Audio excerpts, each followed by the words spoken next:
The Lord be with you. And with your spirit. A reading from the Holy Gospel according to John. Glory to you, O Lord. On the first day of the week, Mary Magdalene ran and went to Simon Peter and the other disciple whom Jesus loved and told them, "They have taken the Lord from the tomb, and we do not know where they put him." So Peter and the other disciple went out and came to the tomb. They both ran, but the other disciple ran faster than Peter and arrived at the tomb first. He bent down and saw the burial cloth there, but did not go in. When Simon Peter arrived after him, he went into the tomb and saw the burial cloth there, and the cloth that had covered his head, not with the burial cloths, but rolled up in a separate place. Then the other disciple also went in, the one who had arrived at the tomb first. He saw and believed. The Gospel of the Lord. Praise to you, Lord Jesus Christ.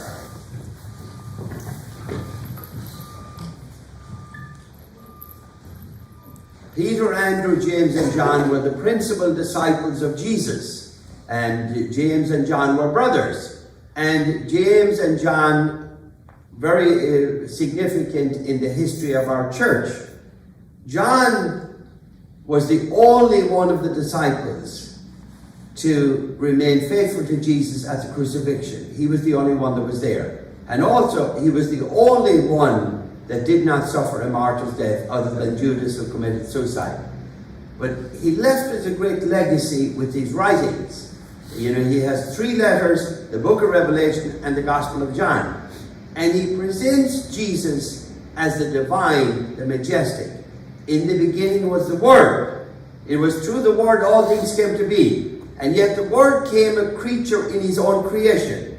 He came out of love for us. He came to his own. And all who accepted him, he empowered to become children of God. He was the light in the darkness, and the darkness cannot overcome him. John had a burning desire to present Jesus as the answer for humanity's problems. It's still the same today. Jesus is the best answer for humanity. And John was kind of distraught that people weren't accepting Jesus. And I think it's the same today. You know, good Christian people are distraught that the world is in such a mess and they won't turn to Jesus. He is the answer. And John presents him as the way, the truth, and the life.